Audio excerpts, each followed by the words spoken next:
A virtual welcome to Vancouver. I'm going to walk through downtown Vancouver and tell you a little bit about each of the places as we walk through them. So let's start our walk in Chinatown. I recorded this walk early on a Friday morning, so that's why the streets look so quiet. Partly that, but also partly because the pandemic has resulted in less people coming downtown to work at their offices. Vancouver's Chinatown is Canada's largest Chinatown, and also third largest in North America after New York's and San Francisco's. Many of the original Chinese immigrants first came for the gold rush in 1858 and then to build the railroad in the 1880s. Of course, new Chinese immigrants no longer settle here, and now we're starting to see more modern and hip shops and restaurants that are popping up here. Right next to Chinatown is Gastown, the oldest neighborhood in Vancouver. This is one of my favorite neighborhoods to walk in, especially at night when all the old lampposts are turned on. With its cobblestone streets and old buildings, Gastown definitely has a lot of charm. You'll find some nice restaurants, some souvenir shops, coffee shops, and also some good cocktail bars here.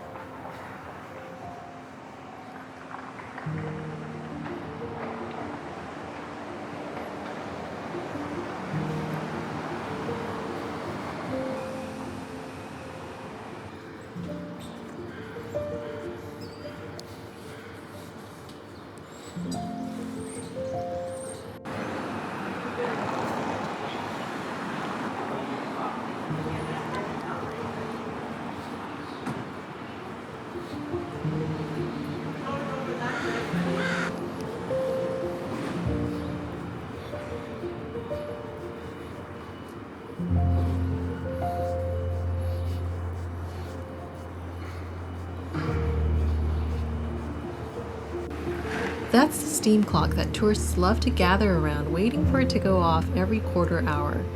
It's actually a bit misleading because it's not entirely powered by steam.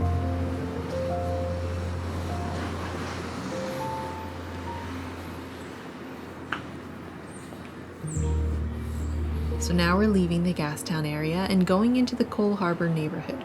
We're passing by the waterfront station on our right, which is the terminus for a number of transportation lines, including the SkyTrain, the Sea Bus, and the West Coast Express.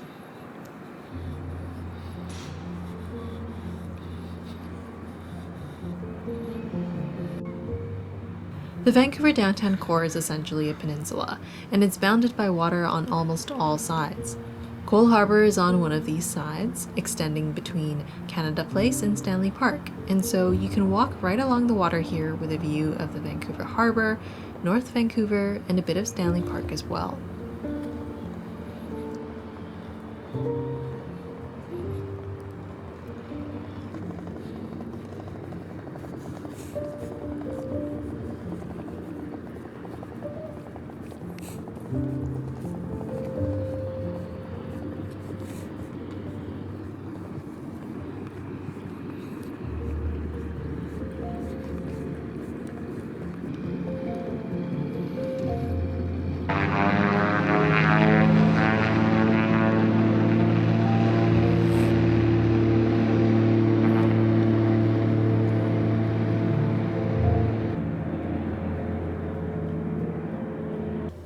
Cole Harbour was named because they discovered coal in the harbour in 1859.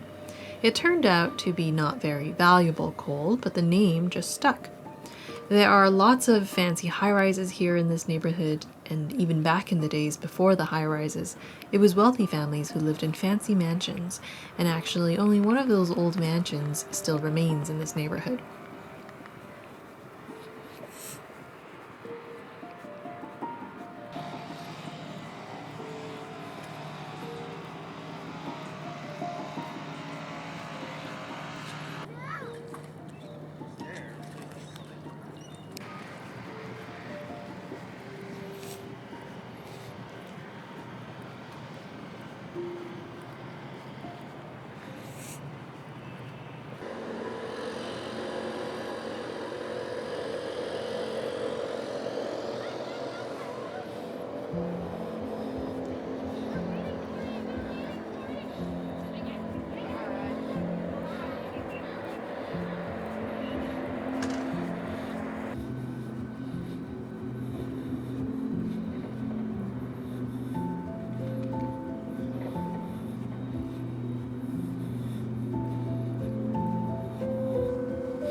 You can see here at the end of Cole Harbour is one of the entrances into Stanley Park and to the seawall, but we're not going here today, so we are going to turn onto Denman Street. Denman Street is a major street that connects Cole Harbour and English Bay. As you walk up it, you'll find a good variety of restaurants.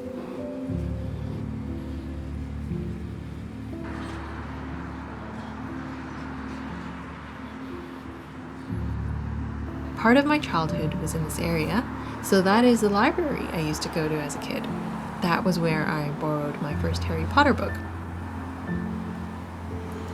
Along with Davie Street, Denman Street is considered to be part of the West End neighbourhood, not to be confused with the West Side and West Vancouver, which are all different areas.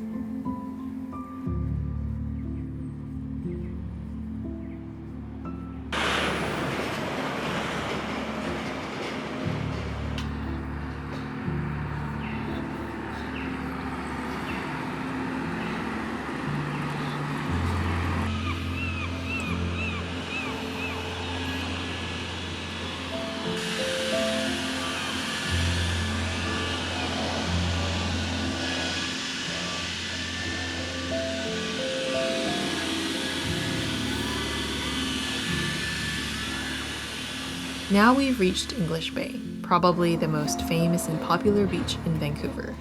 You would normally find lots and lots of tourists here in the summer, but it's quite nice right now that it's much quieter in the winter. From here we're going to turn left and continue walking along the water, which is going to lead us past Sunset Beach.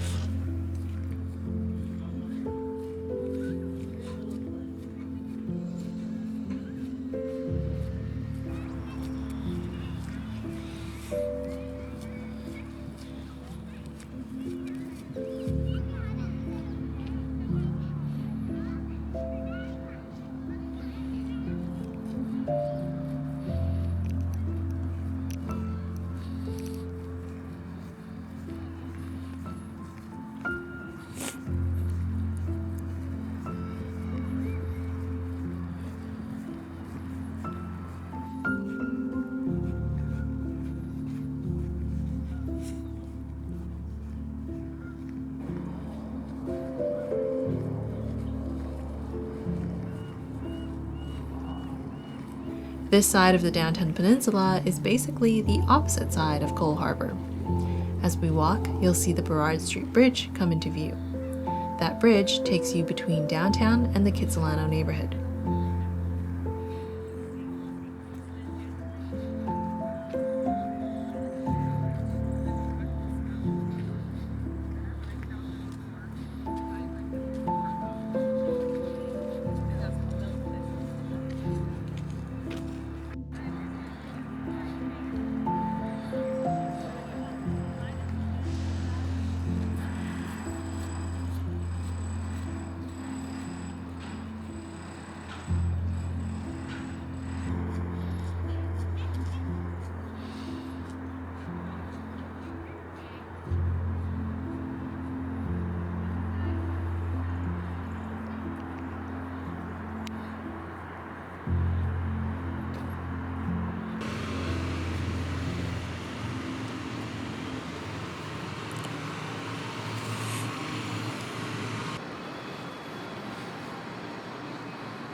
We are now walking in Yaletown, which is recognizable by its historical red brick warehouse buildings.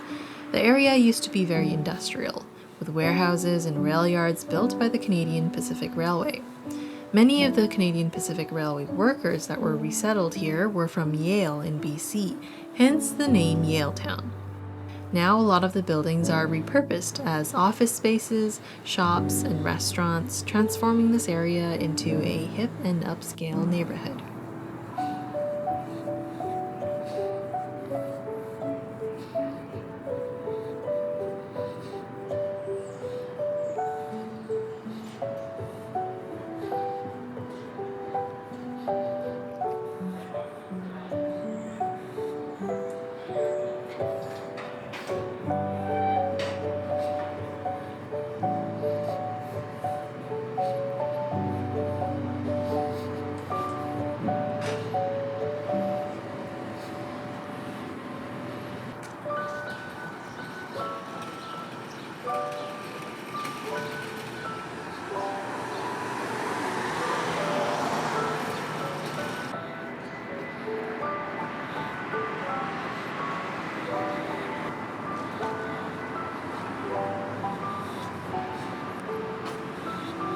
We're leaving Yaletown now and heading back into central downtown.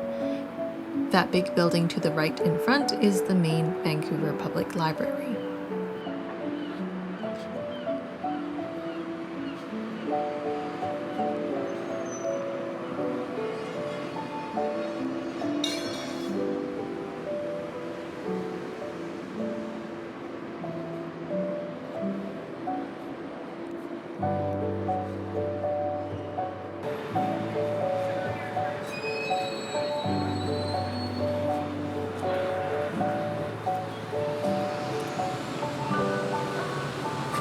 This is Granville St, which is basically Vancouver's entertainment district, because a lot of the city's nightclubs are located here. At night, this street looks like a completely different place because of all of the signs lit up. At one point, Granville St was home to over 19,000 neon signs, which meant it had one of the highest concentrations of neon signage in the world. There's a cool exhibition at the Museum of Vancouver about Vancouver's neon signs, which I'd recommend seeing if you were visiting.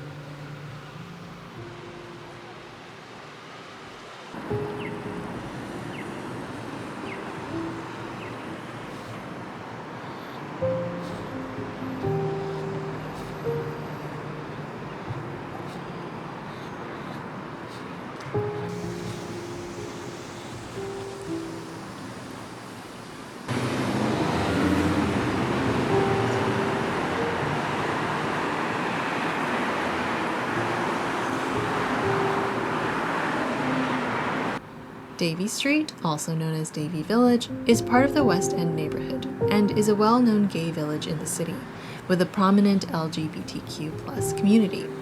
There is an endless array of restaurants here, generally less expensive than the ones in Yaletown and Gastown, and with a lot more variety in terms of cuisine.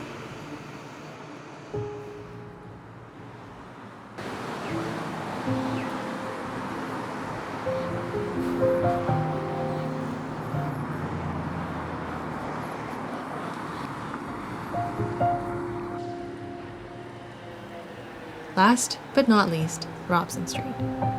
Always suggested on lists of must-sees for Vancouver as a major shopping street. But I found that in recent years more and more shops are closing down, presumably because of the high rents on this street.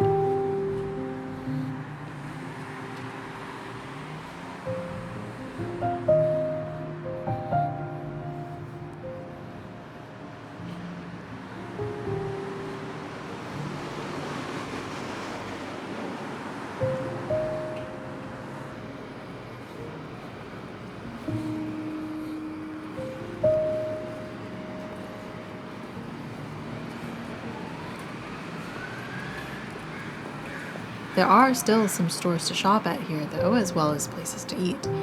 And one of my favorite bakeries or cafes, Brecca Bakery, is actually tucked away here just off of Robson St.